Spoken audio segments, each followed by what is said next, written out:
बिस्मिल्लाहिर्रहमानिर्रहीम। अस्सलाम वालेकुम। आज की वीडियो थोड़ी सी डिफरेंट है। उसकी वजह ये है कि आज मैं जिस मौजू पे बात करने वाला हूँ वो आपके सामने है। जदीद दुनिया इस्लाम के बारे में हम बात करेंगे। एक कोर्स कोड है अल्लामा इकबाल ओपन यूनिवर्सिटी के जो बीए प्रोग्राम है, ये बीएस में भी आता है और ये जो है ना 2.5 ईयर में भी ये बुक शामिल है। इसमें देखें जो मॉडर्न जिसको इस्लामिक वर्ल्ड के नाम से ये बुक है, जदीद दुनिया इस्लाम। तो आज हम इसके बारे में डिस्कस करेंगे। मैंने ये टॉपिक क्यों चुना है उसकी मैं वजह आपको थोड़ी सी बता दूं। बहुत से स्टूडेंट्स, चूँकि मेरा जो ताल्लुक़ है एडमिशन के हवाले से और अल्लामा इकबाल ओपन यूनिवर्सिटी में रिज़ल्ट वगैरह के हवाले से काफ़ी टाइम से है, तो मैं स्टूडेंट के रिज़ल्ट वगैरह चेक करता रहता हूँ और इसके अलावा काफ़ी स्टूडेंट्स मशवरा लेते हैं या कुछ गाइड करने का मौका मिलता है।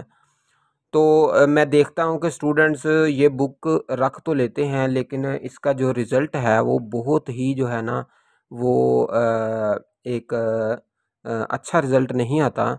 उसमें काफ़ी स्टूडेंट्स फ़ेल भी हो जाते हैं। लास्ट टाइम भी जो रिज़ल्ट आया था उसमें भी काफ़ी स्टूडेंट 407 में फ़ेल हुए थे और जो पास भी हुए थे उनके नंबर भी तकरीबन पासिंग मार्क्स जितने ही थे।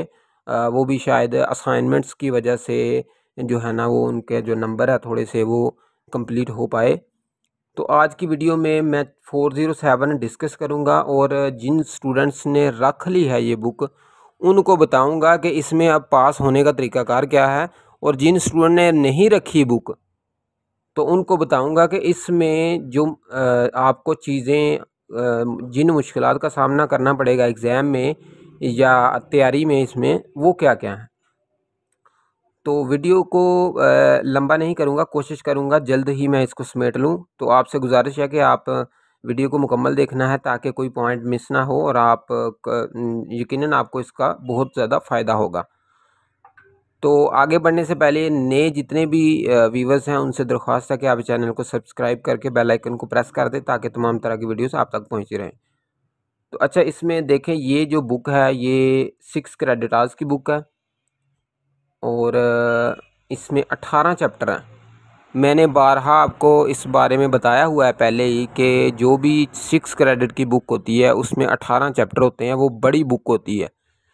तो अगर आपके पास ये बुक मौजूद है तो फिर आपको पता होगा उसका जो टाइटल पेज है वो ये इस तरह का पेज है। मोटी बुक होती है, इसमें काफ़ी मवाद है। अब स्टूडेंट जैसे ही देखते हैं कि जदीद का लफ्ज़ आ गया और इस्लाम का लफ्ज़ आ गया तो ये बड़ी आसान सी बुक होगी, इस्लामी नॉलेज तो हमें पहले ही बहुत है, तो वो सोचते हैं कि इस्लामिक नॉलेज तो हमें है, तो हम इसको थोड़ा बहुत पढ़ेंगे और पास हो जाएंगे और इस तरह हम जो है ना वो कामयाब हो जाएंगे। मैं आपको बताता चलूँ कि ये बहुत मुश्किल बुक है। इसमें जो सबसे पहला चैप्टर लिया गया है वो 1940 से पहले का इस्लाम है, और फिर जो सेकंड चैप्टर तुर्की, उसके बाद लीबिया, ट्यूनिस, मराकश वगैरह के बारे में, वादी नील, सूडान, मिस्र, इसके अरब ममालिक डिस्कस किए गए हैं। फिर सऊदी अरब को डिस्कस किया गया है, साथ यमन को, खलीजी खिता डिस्कस किया गया है जिसमें मुत्तहिदा अरब अमारात, अमान, कतर, कुवैत, बहरीन शामिल हैं। ईरान, अफ़गानिस्तान, पाकिस्तान का जो रीजन है ये इसमें डिस्कस किया गया है। मगरबी अफ़्रीका, मशरक़ी वस्ता, मशरक़ी अफ़्रीका, इसमें मुस्लिम ममालिक को डिस्कस किया गया है। और इसमें अक़लियतों के बारे में, मुस्लिम अक़लियतें कौन कौन से ममालिक में हैं वो डिस्कस किया गया है। कश्मीर, फ़िलिपाइन, फ़लस्तीन, कुब्रस, ये इनके बारे में बात की गई है। वस्त एशियाई रियासतें, इस्लाम, यूरोप, अमेरिका, यानी पूरी दुनिया का आज से लेकर अब तक, यानी शुरू से लेकर अब तक जितना भी इस्लाम है उसको इसमें डिस्कस किया गया है। तो आपने इसको बिल्कुल आसान नहीं समझना, और अगर पेपर देने जाना है तो इसको अच्छी तरह पढ़ाई करके पेपर देना है। और मैं आपके साथ सामने एक पेपर भी इसके हवाले से शेयर करूँगा, आसानी हो जाए। पेपर भी एक मैं साथ आपको दिखाऊंगा कि किस तरह का पेपर आपका आ सकता है। तो इसमें देखें, जो सबसे पहला सवाल होगा और लाजमी सवाल होगा वो 20 नंबर का सवाल होगा। अब यहाँ पे आपको 10 नज़र आ रहे हैं, ये असल में 2019 का है।